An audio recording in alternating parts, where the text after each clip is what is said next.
Refrigeration cycle के बारे में बात करते हैं कि रेफ्रिजरेटर कूलिंग क्यों पैदा कर रहा है। क्या इसमें कमाल रेफ्रिजरेंट की गैस का है या कंडेंसर का है या एवोपरेटर का है? क्या चीज़ का कमाल है? कूलिंग पैदा क्यों हो रही है? ठीक है, कोई हमसे कभी भी पूछ सकते हैं कि मकसद क्या था जो गैस पैदा हुई, ठंडक पैदा हो रही है, ये मामला क्या है? ठीक है, हमारे पास देखिए ये पूरे अमल को करने के लिए, कूलिंग पैदा करने के लिए हम लोग कुछ चीज़ों का यूज़ करते हैं। ठीक है, फर्स्ट देखें कंप्रेसर है। कंप्रेसर यूनिट जो होता है, कंप्रेसर कंप्रेस करता है गैस को। ठीक है, यानी कि कंप्रेस ये गैस को जब करता है तो इसका जो टेम्परेचर होता है गैस का हाई हो जाता है। जब ये कंप्रेसर गैस को क्या करता है? कंप्रेस।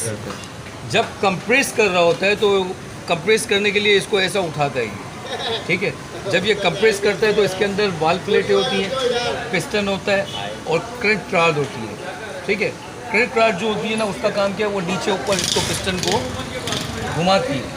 जब पिस्टन नीचे ऊपर घूमता है तो दो वाल ऊपर पड़े होते हैं, वाल प्लेट होके वो ऐसे ऐसे अप एंड डाउन होते हैं। ठीक है, ये वाल जो काम करता है ये सक्शन का काम करता है, यानी जो ऊपर वाले खाने में जितने मामलात होते हैं, जो गैस वहाँ आती है, तो ये वाला वाल उसको खींचता है नीचे की तरफ और फिर दूसरा वाल उसको कंप्रेस करता है। यानी एक वाल खींचता है और दूसरा वाल क्या करता है? कंप्रेस करता है गैस को। जब वो कंप्रेस करता है तो यहाँ हीट पैदा होती है।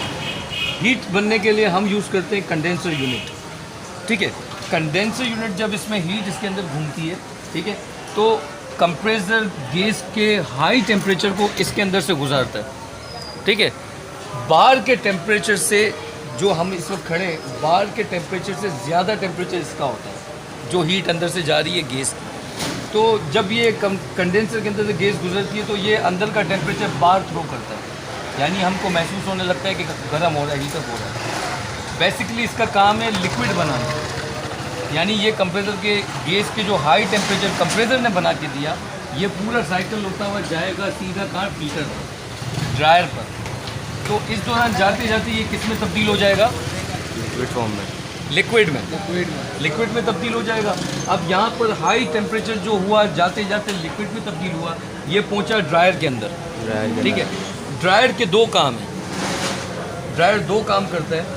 एक ड्रायर का काम ये करता है कि गैस को फिल्टर करना, यानी गैस के अंदर अगर कचरा आ रहा है तो ये उसको क्या कर देता है? फिल्टर कर देता है, यानी उसके अंदर जाली लगी हुई है बाकायदा। ठीक है, तो गैस जब उस जाली में से गुजरती है तो गैस को फिल्टर कर देती है। और दूसरा ड्रायर का काम होता है गैस में से नमी को ख़त्म करना, जिसके लिए हम यूज़ करते हैं ड्रायर के अंदर सिलिका जेल। तो जब गैस उसमें से गुजरता है तो उसके अंदर अगर नमी होती है तो उस सिलिका जेल उसको क्या कर लेता है? जज्ब कर लेता है, ऑब्जर्व कर लेता है, और फ्रेश गैस जो है वो आगे फॉरवर्ड हो जाती है। ठीक है, ड्रायर के फ़ौरन बाद देखें, ये ड्रायर है, यहाँ पर आया तो यहाँ पर जाली होती है। ठीक है, एक जाली यहाँ होती है, ये यहाँ से फ़िल्टर होता है, सलीका जेल बीच में नमी को ख़त्म करता है, फिर छनती हुई गैस जाती है कहाँ पर? कैपिलरी लाइन के अंदर।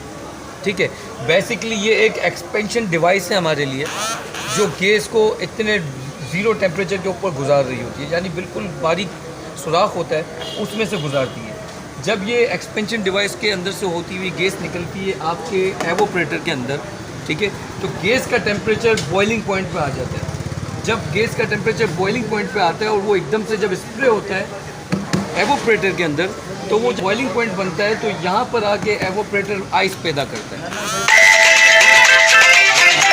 होता है तो बॉइलिंग पॉइंट बनता है और आइस पैदा होती है। वही आइस जब पैदा होती है तो जितना हमारा चेंबर होता है वो पूरा आइस में तब्दील हो जाता है, जिसकी वजह से फ्रॉस्ट आती है। ठीक है, उसी साइकिल के अंदर जब फ्रॉस्ट आ रही होती है तो कंप्रेसर इसी गैस को दोबारा से क्या कर रहा होता है? सक कर रहा होता है सक्शन पाइप के ज़रिए, यानी वहाँ पर ये ठंडक पैदा होती है और कंप्रेसर वापस रिटर्न कर लेता है इसको, यहाँ से फिर से वही कंप्रेस सिस्टम एक्टिव हो जाता है, हाई टेम्परेचर बनाते हैं और कंडेंसर में थ्रो करते हैं। ये साइकिल कंसिस्टेंटली चलता रहता है, जिसकी वजह से कूलिंग पैदा होती है। और मेथड क्या होता है? एक्सपेंशन वाल्व, फिल्टर, कंडेंसर और एवोपरेटर। बेसिक चीज़ कंप्रेसर। इन पार्ट्स के होते हुए रेफ्रिजरेंट का पूरा सेटअप हमारा काम करता है। और ये रेफ्रिजरेंट साइकिल जो है आपको किस किस में मिलेगा? तमाम कमर्शियल रेफ्रिजरेटर हो गए उसमें यही सेम टेक्नोलॉजी यूज़ हो रही है। इसके अलावा आइस प्लांट हो गया, उसमें भी यही सेम टेक्नोलॉजी यूज़ हो रही है। कोल्ड स्टोरेज हो गए, उसमें भी यही टेक्नोलॉजी यूज़ हो रही है। साइकिल यही रहेगा। साइकिल सारा ये रहेगा, जितने भी रेफ्रिजरेशन सिस्टम हम एयर कंडीशनिंग सिस्टम यूज़ करते हैं सबका साइकिल जो डिपेंड करता है इसी पे करता है। ठीक है, समझ आ रहा है ये चीज़? अगर इसमें से एक चीज़ भी कम है या प्रॉब्लम कर रही है तो आपका रेफ्रिजरेटर कूलिंग नहीं करेगा। ठीक है, तो हाई टेम्परेचर को लिक्विड बनाने के लिए कंडेंसर हमारे पास होता है। अगर कभी आपने ये सब चीज़ें कूलिंग पे ले आए और प्रॉपर कंडेंसर को वॉश नहीं किया है, वो प्रेशर को प्रॉपर वॉश नहीं किया, तो ये रेफ्रिजरेटर जो है आपका कूलिंग नहीं करेगा, जिसको हम चोकिंग कह सकते हैं, ऑयल चोकिंग कह सकते हैं। ठीक है, तो कभी भी अगर ये एक्सपेंशन डिवाइस हमारी जो होती है कैपिलरी ट्यूब बंद हो जाती है या माइनर इसमें से डैमेज किसी किस्म की ब्लॉकेज आ जाती है, तो वो क्या करता है, कूलिंग छोड़ देता है, क्योंकि साइकिल का जो परफॉर्मेंस है वो पूरा नहीं हो रहा है। जब तक प्रॉपर परफॉर्मेंस नहीं रहेगा वो कूलिंग नहीं करेगा। That's it. ठीक है, मतलब अगर कंप्रेसर चल रहा है हमारा और सारी चीज़ें ओके हैं तो इसका मतलब चॉकिंग है लाजमी। चोकिंग हो सकती है, नमी की वजह से भी बाज़ होकर कूलिंग नहीं करेगा, तो इसलिए उसके लिए फ़िल्टर एक हद तक तो लगा हुआ है कि उसको दूर करे, लेकिन अगर बाज़ होकर वो भी ना कर रहा हो तो फिर आपको वॉश करना ज़रूरी है। ठीक है, ओके, डन इट।